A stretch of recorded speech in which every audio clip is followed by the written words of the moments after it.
The mind is a self-organizing emergent process that is both embodied and relational, and it serves to regulate the flow of energy information.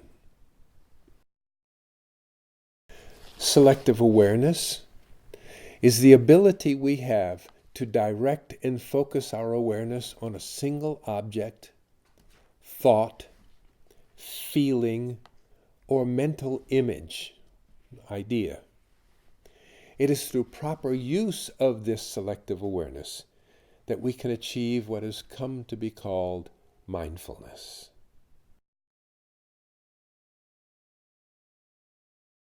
Once upon a time back in the mid-1970s, I was visiting with my friend Gabe high in the mountains of Big Sur.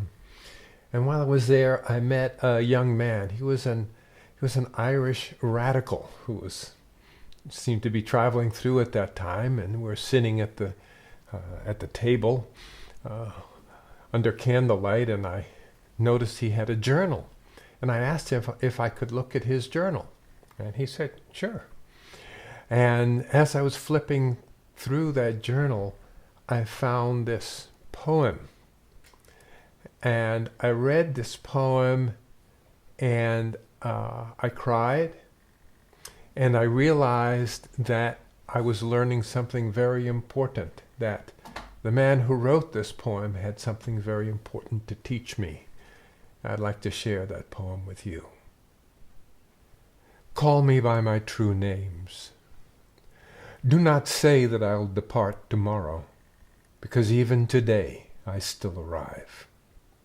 Look deeply. I arrive in every second, to be a bud on a spring branch, to be a tiny bird with wings still fragile, learning to sing in my new nest, to be a caterpillar in the heart of a flower, to be a jewel hiding itself in a stone. I still arrive in order to laugh and to cry, in order to fear and to hope. The rhythm of my heart is the birth and death of all that are alive. I am the mayfly metamorphosing on the surface of the river, and I am the bird which, when spring comes, arrives in time to eat the mayfly. I am the frog, swimming happily in the clear water of a pond. And I am also the grass snake, who, approaching in silence, feeds itself on the frog. I am the child in Uganda, all skin and bones, my legs as thin as bamboo sticks. And I am the arms merchant, selling deadly weapons to Uganda. I am the 12-year-old girl, refugee on a small boat, who throws herself into the ocean after being raped by a sea pirate. And I am the pirate, my heart not yet capable of seeing and loving.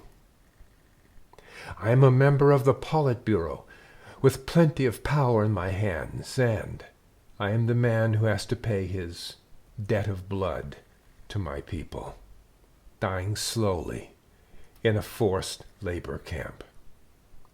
My joy is like spring, so warm it makes flowers bloom in all walks of life. My pain is like a river of tears, so full it fills up the 4 oceans. Please call me by my true names, so I can hear all my cries and all my laughs at once, so I can see that my joy and pain are one. Please call me by my true names, so I can wake up, and so the door of my heart can be left open, the door of compassion. The poem was written by a Vietnamese monk. He had left Vietnam and was in Hong Kong at the time that the boat people were fleeing from Vietnam, from South Vietnam at the end of that conflict over there. They were packed into boats the way refugees often are, and in their attempts to escape from Vietnam and make it to Hong Kong, they would encounter pirates along the way. The pirates would come along and rob these people of whatever little bits they were carrying with them, and sometimes rape the women. And he wrote this poem soon after a boat arrived in Hong Kong, and a mother told the story of her daughter who had been raped by a sea pirate, and in shame had thrown herself into the ocean and drowned. And after I read that poem, I knew I had to find this man. It took me quite a while to find him, but I did. His name is Thich Nhat Hanh, and at the time he had a place in France called Plum Village, where he was helping people. And I read his book. He has a wonderful book called Being Peace that I read. And he also teaches what's called mindfulness. I found his approach to mindfulness something that really appealed to me. And in teaching his groups, he had a chime that he would ring. And much of this learning of mindfulness is being able to stop and come into an inner quietness. And whenever he rang this chime, whatever was going on, the rule was at that moment everything stops and everyone goes into silence, and they go into a mindful, peaceful state. And that might be for 30 seconds, or it could be a minute or 2 or 5. It would ring the chime and people would come out again. And he described how in the Vietnamese language you don't ring the bell, you invite the bell to sound.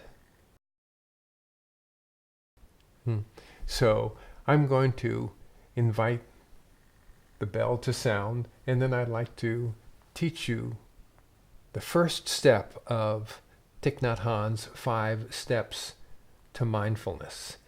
And this first step is called mindful breathing.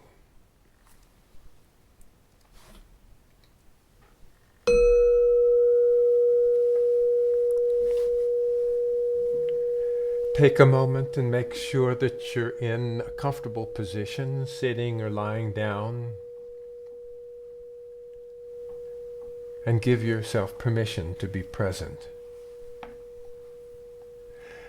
You'll find this first step is simple, but it's extremely powerful if you practice it.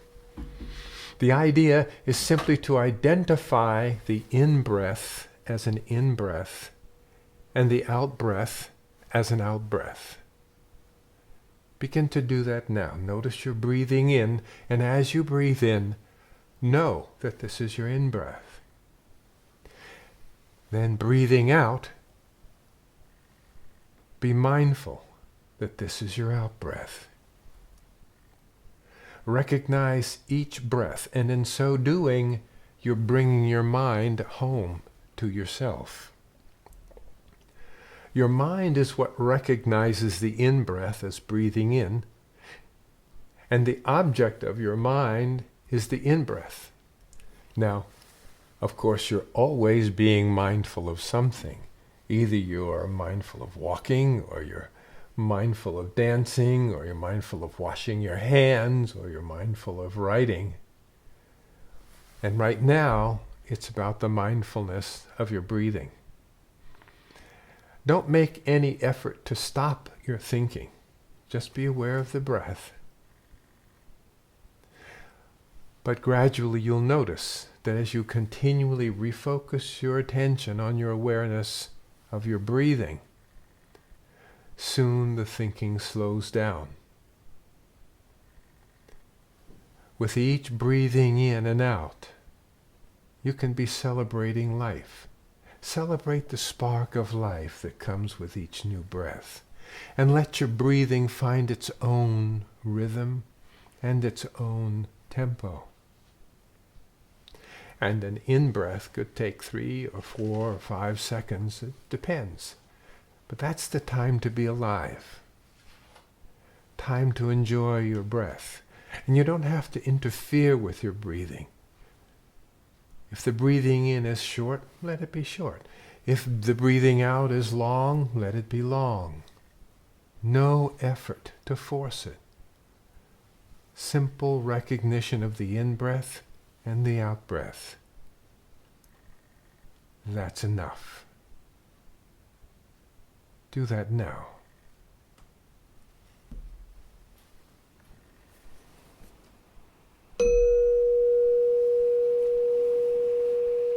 Good. Now just take a few moments and notice what you're experiencing. Notice what you feel in your body. Notice your emotional state. Notice the number and quality and speed of the thoughts going through your mind.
You've been listening to Dr. Emmett Miller, author of Deep Healing, The Essence of Mind-Body Medicine, and over 60 guided imagery and meditation programs.